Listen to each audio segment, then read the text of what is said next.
सदगुरुदेव भगवान की जय। श्री मौनी बाबा भगवान नमो नमः। श्री सदगुरुवे नमः। हमें धर्म का आचरण करना चाहिए और गुरु के बताए हुए मार्ग पर चलना चाहिए। माता पिता प्रथम गुरु हैं, इसलिए बच्चों को माता पिता के आदेश का पूर्णतः पालन करना चाहिए। माता पिता के डांट डपेट में ही हमारी भलाई है। इस समय की परिस्थितियां बहुत ही विपरीत जा रही हैं। लड़के और लड़कियां गलत रास्ते पर चल रहे हैं और उसको रोकने में सक्षम केवल माता पिता हैं। वही अपने बच्चों को समझा सकते हैं और समझाने की ज़रूरत भी है। कभी भी गर्लफ्रेंड और क्या कहते हैं कर में नहीं पड़ना चाहिए। माता पिता जो आपको पैदा किए हैं उनकी जिम्मेवारी बनती है। जैसे आपको बिना पालन पोषण किए आप इतना बड़ा नहीं हुए हैं, आप बड़ा हो गए हैं। अब इसके बाद माता पिता को जिम्मेवारी ये है कि समय से आपकी शादी ब्याह की जाए, जिससे वो चिंतित रहते हैं। वो सारी व्यवस्था माता पिता करते हैं। लेकिन आजकल के लड़के लड़कियां बगावत करके अपने आप अपना नुकसान कर बैठते हैं। इसलिए हमको चाहिए कि सद्गुरु का आश्रय लें। धर्म का जैसे आश्रय लेंगे हमारा उन्नति हो जाएगी। मुझे पैसे के पीछे दौड़ना नहीं पड़ेगा, पैसा हमारे पीछे दौड़ने लगेगा। क्योंकि गुरु जो होते हैं वो लक्ष्मीवान होते हैं, लक्ष्मी उनके इशारा पर चलती हैं। तो गुरु का वरण अवश्य कर लेना चाहिए। यथा योग्य जैसी आपकी सोच हो, जैसा होना चाहिए गुरु, उस हिसाब से आप गुरु का वरण करें और उनके आदेशों का पालन करें। गुरु कभी नरकगामी आपको नहीं बनाएंगे। गुरु के चरणों का आश्रय लेंगे, ये भवसागर पार हो जाएगा। इसलिए हम सभी को गुरु नाम का जप जोरदार तरीके से करना चाहिए। सद्गुरुदेव भगवान की जय। श्री मौनी बाबा भगवान नमो नमः। आइए कथा की ओर बढ़ते हैं। भरद्वाज मुनि कहने लगे कि यदि बल रखते तो मनोरमा को ले जाकर दिखाओ। भरद्वाज जी के ऐसा कहने पर युधाजित राजा ने अपने अमात्य से विचार विमर्श किया।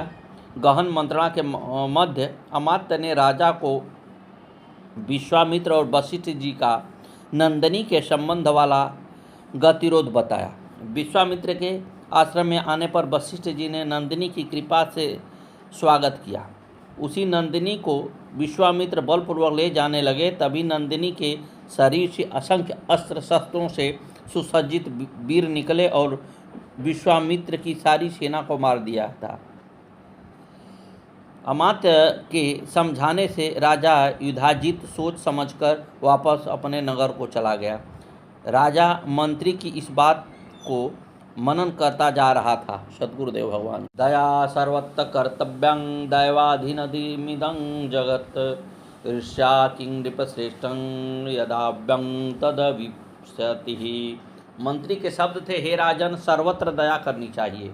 वह संसार सदा ईश्वर के ही अधीन रहता है। ईर्ष्या करने से क्या लाभ है? जो होनी होगी वह तो होकर ही रहेगी। इस प्रकार के संभाषण से राजा अपने मन को शांत करता हुआ अपने नगर में पहुंचकर अपना राज्य करने लगा। इसी भाव में मानसकार लिखते हैं, तुलसी जसी भवतव्यता तैसी मिलई सहाय, आपुनवा वही ताहि पही ताहि तहाँ ले जाय। कि मुदई लाख बुरा चाहे तो क्या होता है?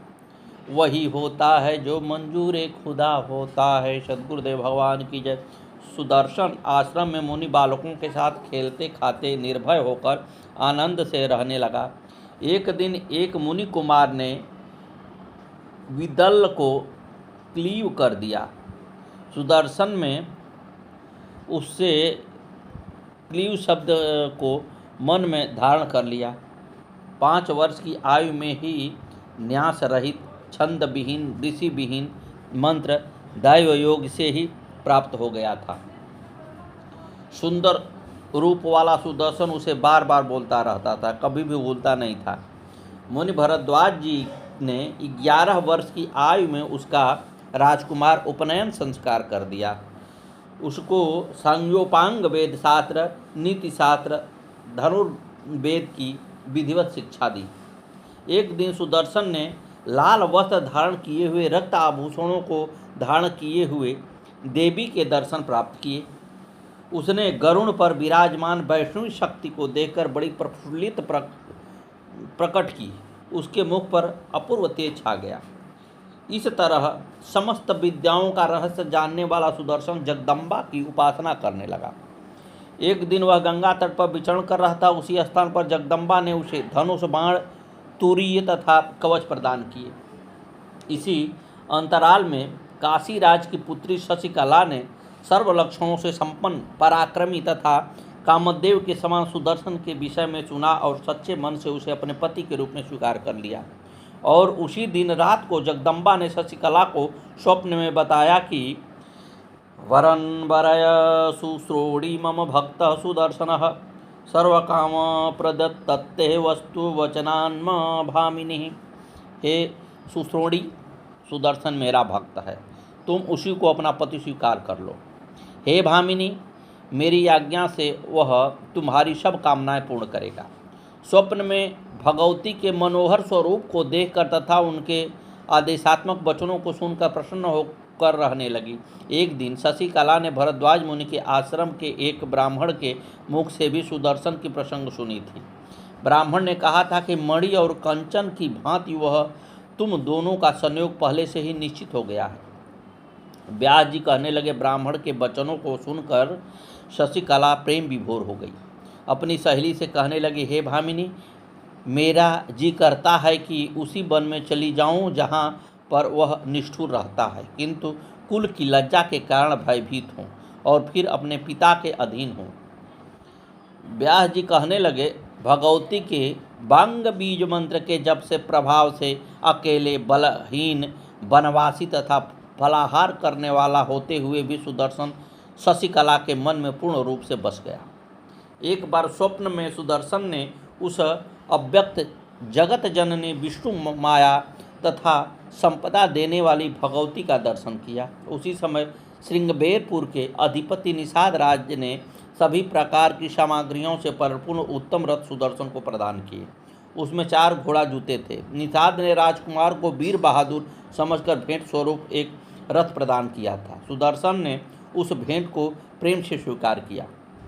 निषाद के चले जाने पर ब्राह्मण सुंदर शिरोमणि सुदर्शन कहने लगे, हे राजकुमार, आप बड़े दिन के बाद ही अपना राज्य प्राप्त करोगे। भगवती अम्बा की कृपा से आपको सहायक निषाद मिल गए हैं। तो उस आश्रम के व्रतधारी मुनियों ने मनोरमा से कहा कि हे भामिनी, अब अपना आपका पुत्र सुदर्शन शीघ्र ही भूमंडल का राजा हो जाएगा। मनोरमा कहने लगी, हे मुनिश्रेष्ठों, मेरे पुत्र के पास न धन है, न सेना है, न उसके साथी हैं, लेकिन आपकी भविष्यवाणी सत्य हो जाएगी और माता की कृपा हो जाएगी तो सभी कुछ हो सकता है। व्यास जी कहने लगे, जब कल्याणकारिणी भगवती प्रसन्न होती हैं तो कोई भी कार्य असंभव नहीं होता। संसार में कौन सा विद्वान है जो शक्ति की आराधना न करता हो। सुदर्शन के ऊपर कल्याणकारिणी की असीम कृपा है। उस भगवती के बिना परमात्मा का स्वरूप जानने में कौन समर्थ है। कुमार सुदर्शन हर समय माता भगवती का ध्यान करता हुआ राज सुख जैसा ही सुख भोगने लगा। उधर शशिकला काम से निरंतर पीड़ित होती हुई किसी तरह अपना समय गुजारने लगी। उसी बीच में शशिकला के पिता ने स्वयंवर का आयोजन कर दिया। शिल्पियों द्वारा अनेक सुंदर मंच बनाए गए, उसके ऊपर सुंदर कालीन बिछाए, राजाओं के बैठने की सुंदर व्यवस्था की। उस समय शशिकला ने अपनी सखी से कहा कि तू मेरी माता से जाकर कह दो कि मैंने ध्रुव संधि के पुत्र को मन से ही पति रूप में वर्ण कर लिया है। मैं सुदर्शन के अतिरिक्त किसी दूसरे को पति नहीं बनाऊंगी, क्योंकि माँ भगवती ने स्वयं सुदर्शन को मेरा पति वर्ण किया है। उसकी सखी ने शशिकला की माता से कहा कि हे महारानी, आपकी पुत्री ने मुझसे कहला भेजा है कि मैं भरद्वाज मुनि के आश्रम में रहने वाले ध्रुव संधि के सुदर्शन को ही अपने पति रूप में वर्ण कर चुकी हूँ, अतः मैं किसी दूसरे राजा का वर्ण नहीं करूँगी। रानी ने सखी से सुना हुआ समाचार महाराज सुबाहु से निवेदन कर दिया। महाराज कहने लगे, हे बालक, राज्य के अलग एक संत के आश्रम में माँ के साथ रह रहा है। ये सुनैने वह निर्धन शशिकला का पति कैसे हो सकता है? आप उसकी माँ हैं, उसे जाकर समझाइए। व्यास जी कहने लगे, रानी ने शशिकला को प्रेम से दुलार कर अपनी गोद में बिठाकर समझाया, हे पुत्री, तुम्हारे पिता तुम्हारे इस निर्णय से दुखी हो रहे हैं।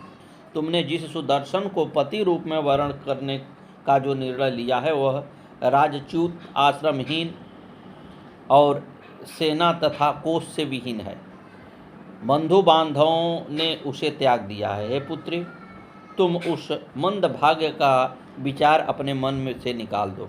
हे पुत्री, मैंने यह भी सुना है कि युधाजीत ने उसके नाना को मारकर अपने दौहित्री शत्रुजीत को राज सिंहासन पर बिठाकर सुदर्शन और उसकी मां मनोरमा को जंगल में भटकने को मजबूर किया है और वह सुदर्शन को भी मारना चाहता है। शशिकला कहने लगी, हे माता, मैं भगवती की आज्ञा से ही सुदर्शन को अपना पति मान चुकी हूँ। भगवती ही स्वप्न में मुझे सुदर्शन को वरण करने की आज्ञा दे चुकी हैं। हे माता, मेरा सुदर्शन को छोड़कर अन्य में मन विचार करना भी धर्म विरुद्ध कार्य होगा। तदंतर शशिकला ने स्वयंवर में कुछ दिन पूर्व एक विश्वस्त ब्राह्मण को सुदर्शन के पास अपना संदेश भेज दिया। भगवत्यां समादिष्टं स्वप्ने मम सुरोपमः विषमद्दिहुता सेवां प्रपतामि प्रदीपिते। संदेश में लिखा है, हे राजकुमार, भगवती ने मुझे स्वप्न में आपको वरण करने का आदेश दिया है। मैं विष खा लूँगी या जलती अग्नि में कूद जाऊँगी, पर दूसरे का वरण नहीं करूँगी। ऐसा कहकर ब्राह्मण को दक्षिणा देकर शशिकला ने ब्राह्मण को सुदर्शन के पास भेज दिया। ब्राह्मण समाचार देकर के वापस शशिकला को सारा समाचार बता दिया।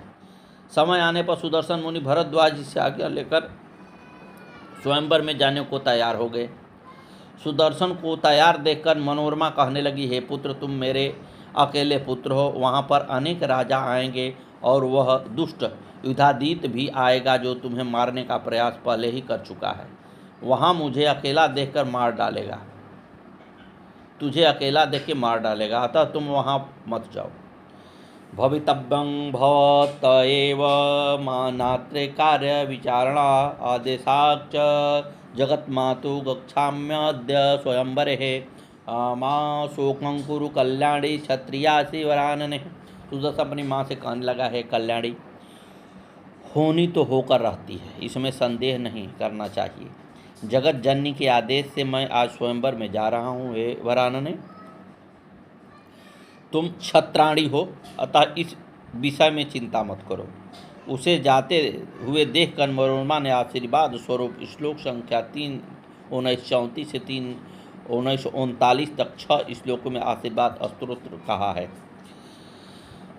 दृष्ट्वां मनोरमां पुत्रमासीभिद्यवमोदयतः अग्रतस्ते अंबिकां पातु पार्वती पातु पृष्ठतः पार्वती पार्श्वं पातु शिवा सर्वत्र सम्प्रतं वाराही विषमे मार्गे दुर्गा दुर्गेषु कहिचित् कालिका कलहे घोरे पातु त्वं परमेश्वरी मंडपे तत्र मातंगी तथा सौम्या स्वयंवरे भवानी भूपमध्ये तु पातु त्वं भवमोचनी गिरिजा गिरिजे गर्जेषु चामुण्डा चत्वरेश्वरी चात्वरेषु च कामगां कामनेष्वेषं रक्षतु त्वं सनातनी विवादे वैष्णवी शक्तिर्वत्ता त्वं रघुद्वः भैरवी च रणे सौम्यं शत्रूणां मे समागमे सर्वदा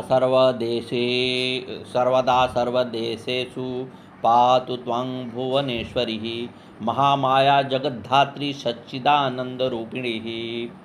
स्वयंवर में जाने के लिए उद्यत पुत्र सुदर्शन को देखकर मनोरमा ने इस आशीर्वाद से उसका अनुमोदन किया। भगवती अंबिका आगे से, पार्वती पीछे से, पार्वती दोनों पार्श्व भाग में तथा शिव सर्वत्र तुम्हारी रक्षा करें। विषय मार्ग में वाराही किसी भी प्रकार के दुर्गम स्थानों में दुर्गा और भयानक संग्राम में परमेश्वरी कालिका तुम्हारी रक्षा करें। उस मंडप में देवी मातंगी, स्वयंवर में भगवती सौम्या तथा भवबंधन से मुक्त करने वाली भवानी राजाओं के बीच में तुम्हारी रक्षा करें। इसी प्रकार पार्वती दुर्गम स्थानों में गिरिजा, चौराहों पर देवी चामुंडा तथा वनों में सनातनी कामका देवी तुम्हारी रक्षा करें। हे रघुद्वह, विवाद में भगवती वैष्णवी तुम्हारी रक्षा करें। हे सौम्य, शत्रुओं के साथ युद्ध में भैरवी तुम्हारी रक्षा करें। जगत को धारण करने वाली सच्चिदारूपिणी महामाया भुवनेश्वरी सभी स्थानों पर तुम्हारी रक्षा करें। व्यास जी कहने लगे, अपने पुत्र को आशीर्वाद स्तोत्र बोलकर मनोरमा भी अपनी दासी के साथ लेकर सुदर्शन के साथ ही चल दी। रघुवंशी सुदर्शन अपनी माता मनोरमा के साथ वाराणसी पहुंच गया। राजा सुबाहु ने नगर में उसका स्वागत सत्कार किया तथा उनके निवास आदि की सुंदर व्यवस्था की।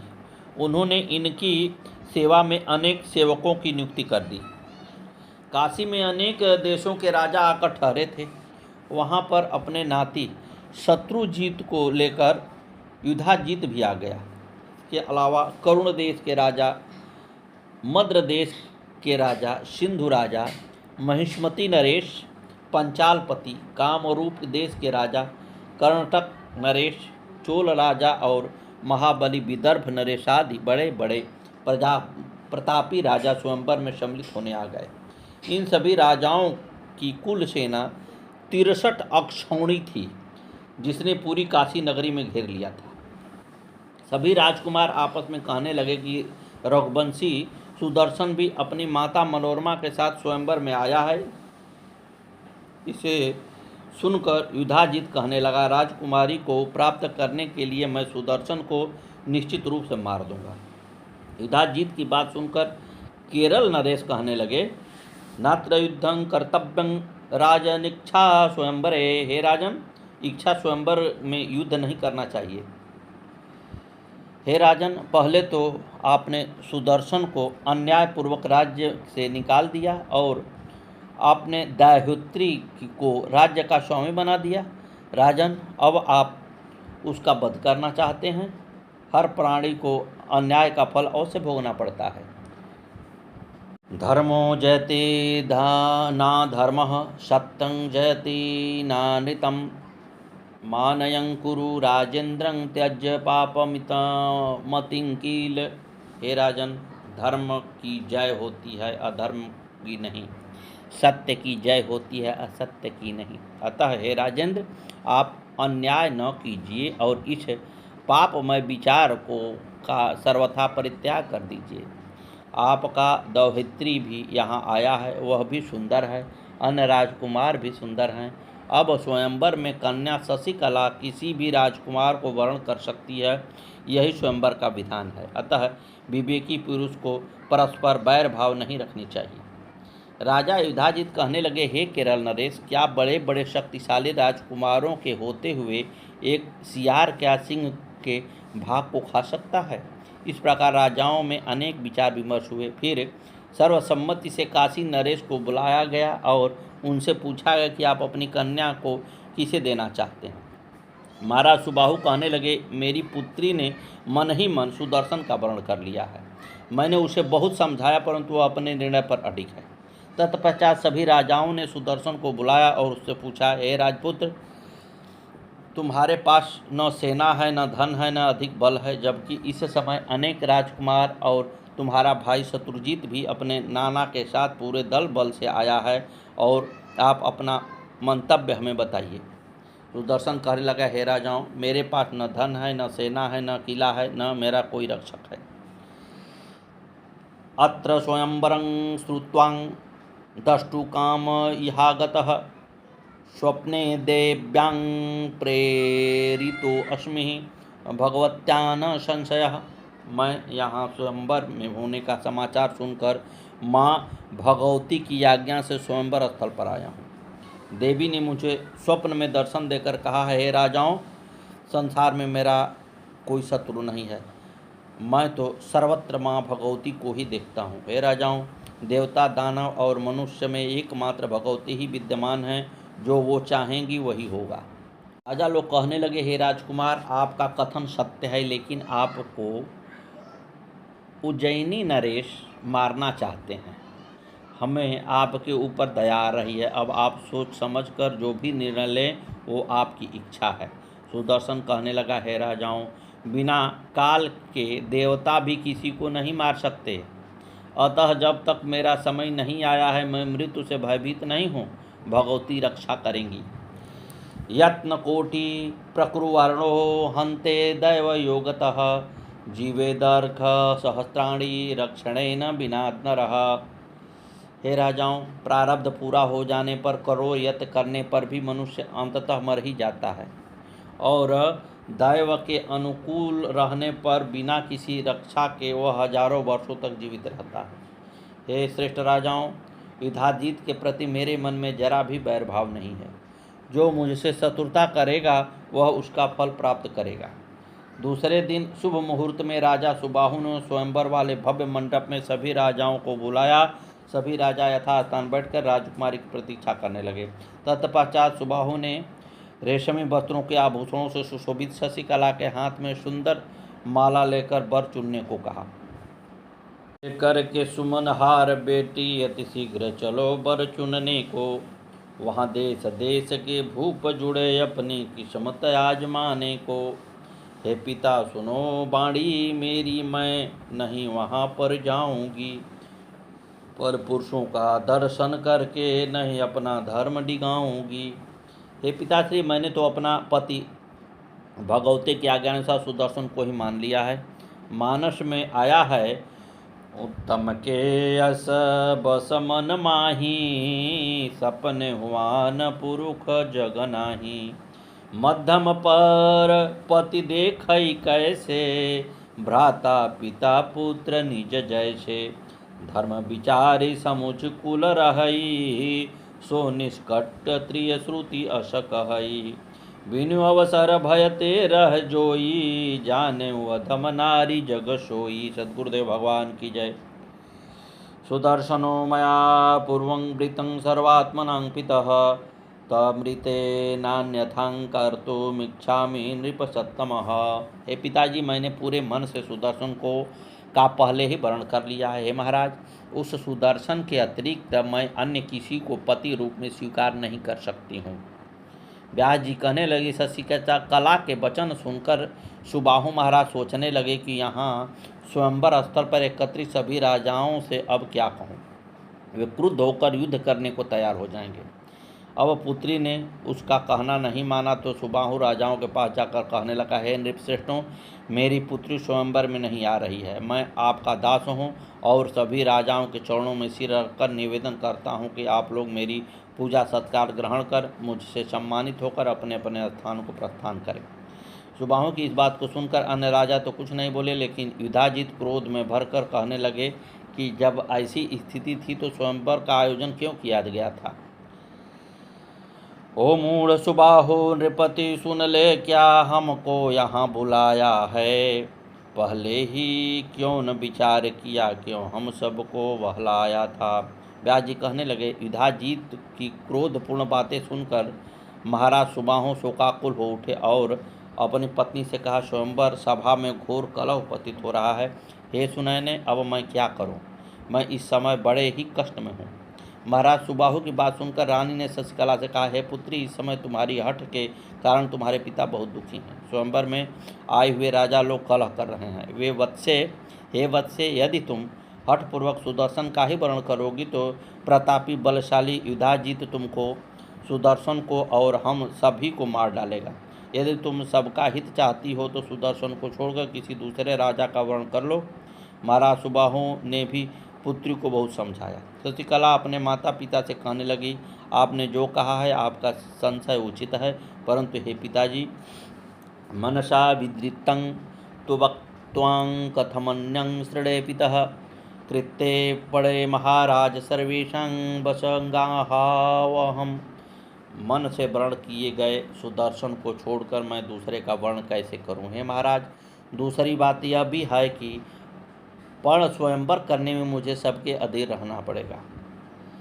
अभी आप उन राजाओं से कल स्वयंवर में आने को कह दो और फिर रात में विधि विधान से मेरा सुदर्शन के साथ विवाह कर प्रातःकाल मुझे विदा कर दो। अब कुपित राजा हमें रास्ते में युद्ध करके मारने का विचार करेंगे तो वहाँ पर भगवती हमारी रक्षा करेंगी। सद्गुरुदेव भगवान की जय। आगे